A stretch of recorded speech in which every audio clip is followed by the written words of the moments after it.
Welcome to Affording College with Aaron Greene, founder and president of College Liftoff. All right, thanks, Deep Throaty Guy. So welcome to Affording College. I'm Aaron Greene, host of Affording College and founder of College Liftoff. College Liftoff is a college planning firm I started to provide solutions for anybody and everybody that's going through college planning or has college planning needs. Our mission is to secure teens' brightest future and save them and their families thousands of dollars in the process. We work with teens throughout the entire college planning process, starting with personalized one-on-one career development work. From there, we find the best schools to match our students' chosen career paths and interests, then offer support throughout the entire admissions process. Next, we work with families' budgets to find the price that makes the most sense for their kids' education, all while ensuring it's the right fit. Today, we are Ohio's premier college planning firm. I'm happy to say that, and we're shooting for the world, by the way. And we strive to save time, stress, and money when it comes to your child's higher education. So that's a little background on myself and College Liftoff and why I do this podcast. I really want to offer families some solid advice when it comes to planning for college and higher education, because there's so much misinformation out there. The purpose of this podcast is to dispel the myths and misinformation and really help families. So every so often we get questions from the audience through our website and through Facebook and Twitter, anything like that. Just asking questions about college and just anything on your mind that you may want answered, and we'd love to answer them. So I'm sitting here with Alex and Paige, and Alex typically sees these questions first, so we thought we'd bring some to the table and just be able to answer some through this podcast. Yeah, this summer we have seen a lot of questions, so thank you for submitting. But one of the questions that we've seen most as of late, as the summer is winding down, are actually from the parents of students that are college-bound. So recently we've been seeing a lot of questions from parents saying, hey, my kid is already committed to college. They're going in the fall. How do we get more money now? Yeah. Whew. Okay, so this is a harder topic to tackle because the truth is there's no good answer. It's, again, as I've talked about in all past podcasts of how this process is likened to a house. Think of the concept of you bought a house, and you see something that happened or something went wrong or nothing, and you just were like, you know what? I think I want more money off of this. Yeah, that's not going to fly. That's not going to happen. You've already bought the house. You've already gone through closing. You've already done all of that. There's no reason for the seller at all at that point to go back and give you anything else. I really want to make sure that people understand what they're doing when they buy college. You're buying college. And I mean that. I want you to understand that is the full aspect of this. You've gone to the school. You've picked it. This isn't something that it's not. Schools are nonprofits, and altruistically, they do their best, but they're in business to be in business tomorrow. And in that same vein, they're not going to give you really anything else. You've already bought them based off of the deal that you've already agreed to, which is the financial aid package that you accepted when you signed on the dotted line to come to that school. There is potentiality for more scholarships through other methods, and now, mind you, these are small. These are not going to, by any measure, cover tuition, cover room and board. For the vast majority of schools, you're looking at things that, maybe $2,000 or $3,000 here from your department as you go further on into school, because in your department, whatever you're going to school for, as you gradually get older, meaning as you get into your sophomore, especially junior, especially senior year, and you're a student in that specific department with that degree, you're more dedicated to that major. So the individual departments or colleges, like the College of Engineering, is more willing to give you money to help you with your education because now you're a full-fledged engineering student versus if you're an incoming freshman, 50% of incoming majors change their 50% of incoming freshmen change their majors. But in the whole aspect of it, the majority of money you get for college comes through admissions. So when you apply to a school, you do the FAFSA, you do all the things, you start getting financial aid offers. And this is why I really encourage you guys as an audience, pay attention to the financial aspects just as much as you do to the other ends, whether it be the academic, the fit pieces, the financials, just as important because we run into these situations all the time where you have to see what the financial aid package looks like before you sign on the dotted line for the school. Again, house comparison. You're not going to go buy a house without seeing the price tag. You're not going to go out there and just say, give me that one. And now all of a sudden it's an $800,000 house with a $4,000 mortgage per month, and your last home was $250,000. That's not going to happen. You have to do this in the same way. The situation is set up that you can do it that way, though. That a kid falls in love with a school, you go visit it, you apply, you get in by Halloween or by Christmas.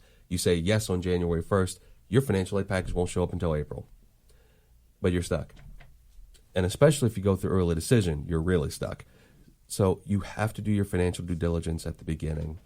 There's really not a good method or way to make up for it down the road. And Paige, I'm just ranting here, I guess, but what are your thoughts? I mean, honestly, other than submitting like special circumstances, so say you've said yes, it was April, we've all agreed this is the package that we're getting, I'm off to College U in the fall, and then there's special circumstances, maybe an illness or a job loss or something. You could submit and ask for some additional accommodation. But other than that, I think you really just need to look forward to the next FAFSA, which is, again, October 1st. The new FAFSA will open. You'll fill out FAFSA again for your next year of school. You can try to look for additional monies. You can indicate a change in circumstance, or you can do more of the work to look for additional scholarships and things like that. But honestly, by the time we get to August, it is really too late to do much of anything to change your financial outcome. By the time you get to May, it's too late, honestly. Yeah. If you have a financial situation that has abruptly changed, then you do absolutely submit it's called the special circumstances form that goes to the financial aid departments right there on that spot if something abruptly happens. If you knew that this job loss was a thing 6 months before, you need to submit that special circumstances form 6 months before when you submit that application. So that way that can be written into your financial aid package going forward, and you can still check on it then. That's why it's so important to govern this process with logic and thought and reason, not emotion. Not strictly emotion. I know your kid wants to go to school X, or you, and I know that this place is beautiful and your parents would, or whatever the reasons are that we sometimes choose schools emotionally. We've got to take a bigger step back because they're asking for an annual salary out of you. They really are. And over 4 years, that's a house that you've just bought. That's why I compare it so often to that. So you have to be really on top of that. Again, the things you can do, they're small. They may make a difference on a small scale. I mean, I'm talking factors of 5-10% of what your cost structure are. Fill out your special circumstances form if you need it.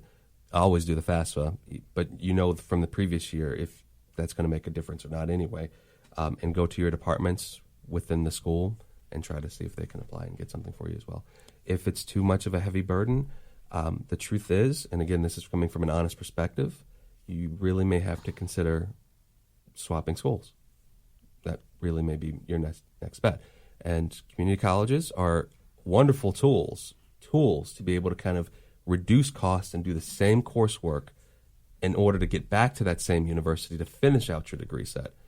In the end, it's all about where you finish your degree. It's not where you started. Honestly, True. You could start it anywhere. Exactly. What about a gap year? Sometimes a gap year is helpful. I feel that most people use a gap year, at least, and you can correct me if I'm wrong, Paige, because we hear different things from different people, and it's all over the place. I hear a lot of people say, "Oh, go use a gap year to figure out what you want to do." That doesn't teach you what you want to do. But what about a gap year in order to address this financial issue? Yeah.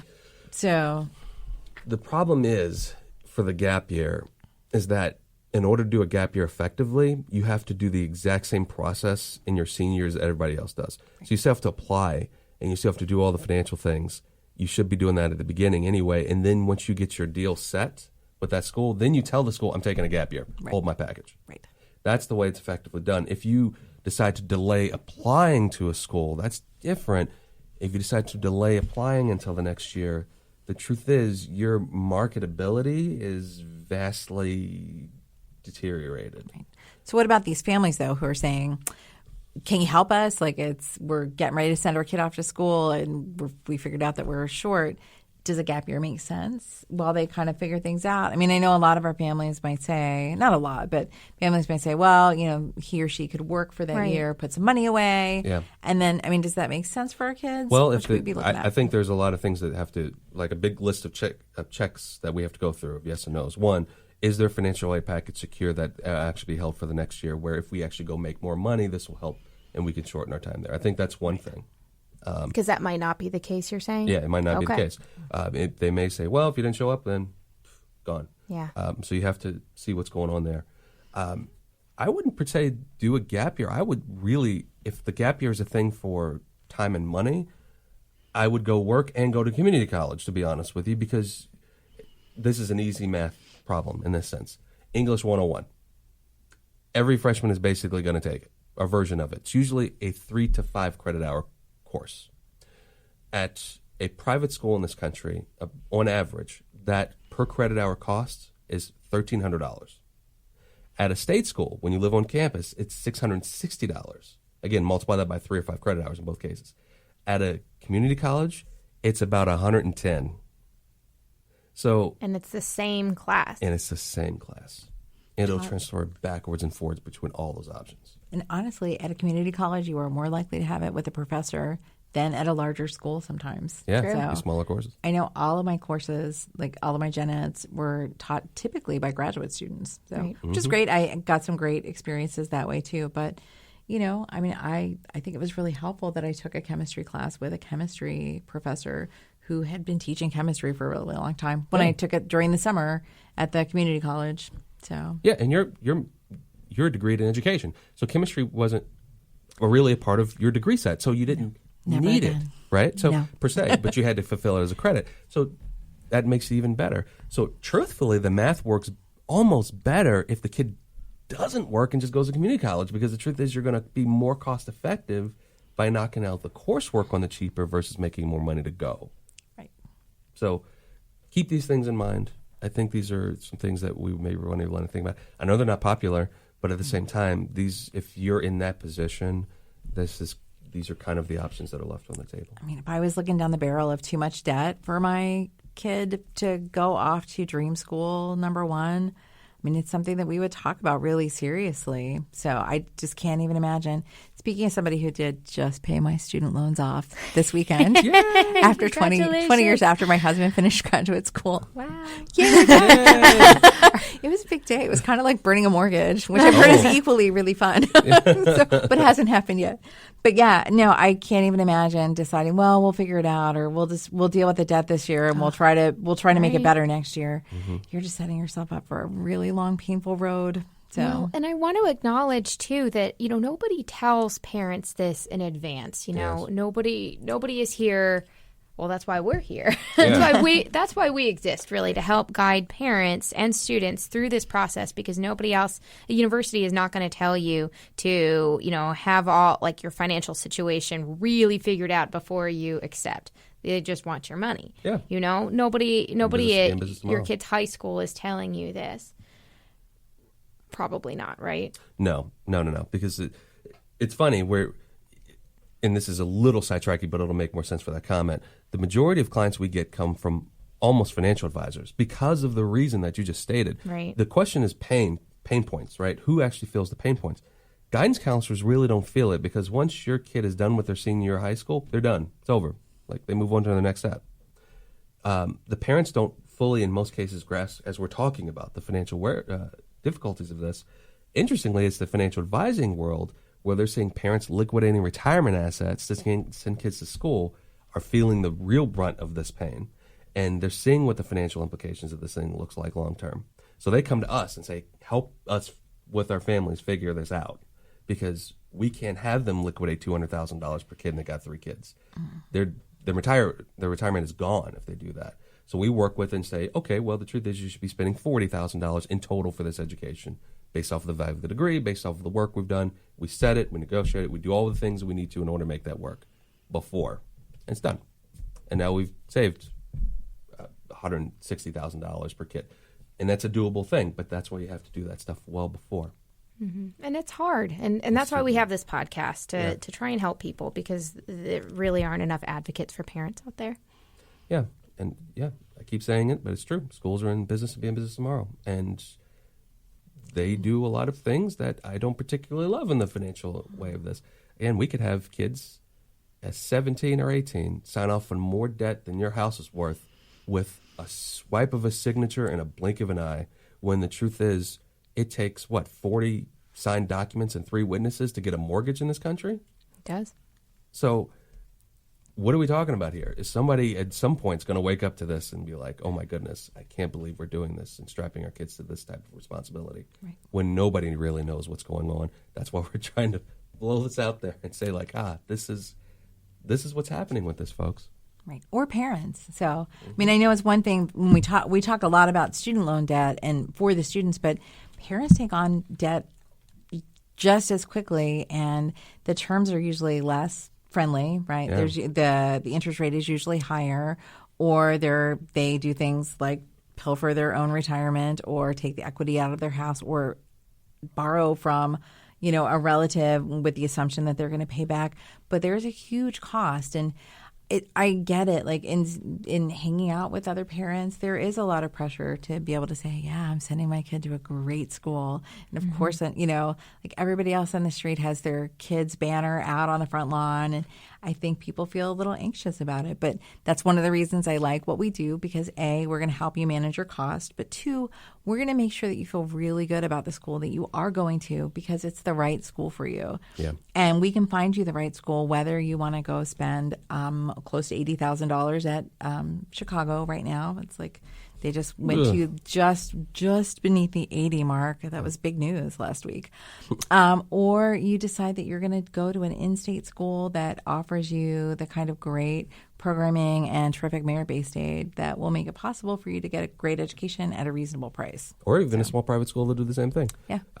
Honestly, and I totally wholeheartedly mean this, go listen to our rest of our podcast, because we talk in depth about how that is the linchpin. Finding the right school for the right person on all those pieces. Because these are the situations we don't want you to end up in, where you're kind of feeling like you're bent over a barrel in the sense of, well, Johnny just loves it there, and now we have to go live in an apartment. Which I say that we know situations where that's happened, where they've decided to give up well more than they should in order to make Johnny or Jessica really happy about their college choice. And we have this is a part of the bigger construct for a problem that we have in our wonderful society of just delayed gratification about things. Sometimes you just got to be patient. Yeah, you really want to go to Duke. Duke is $75,000 a year. Maybe you go for 2 years, not 4. You know what I mean? Or graduate school. Or graduate school. Where they help you pay for it. Exactly. Yeah. There are plenty of ways to get there. It may not be the best to go there tomorrow. You just have to look at it and see what's going on. I know, it's like we've turned it into Disney World. Like, you've got to be there. Oh my gosh, you're going to pay anything. But really, this is more expensive than we really want to recognize. And if we don't, it's I can't even describe how bad it's going to be for their financial future. Right. Not to besmirch Duke or Chicago or any of the other terrific schools, but it's got to be the best fit for your family. Yeah. So. Yeah. Buying a house, make sure you use all the right tools for it. Make sure you buy it logically. Make sure you buy it with reason. And then, of course, make sure you're happy there. But all those things have to be met in order to make sure it's the right choice. So, as always, listeners, feel free to submit your questions to hello@collegeliftoff.com, or you can visit our website and write to us through our website. Our website is collegeliftoff.com. College Liftoff can help empower you to make college affordable for your student. If you want to learn more about your options, Aaron will be responding directly to your emails. Email him a question at aaron@collegeliftoff.com. Thanks for listening to Affording College with Aaron Greene of College Liftoff. If you'd like more information, visit collegeliftoff.com.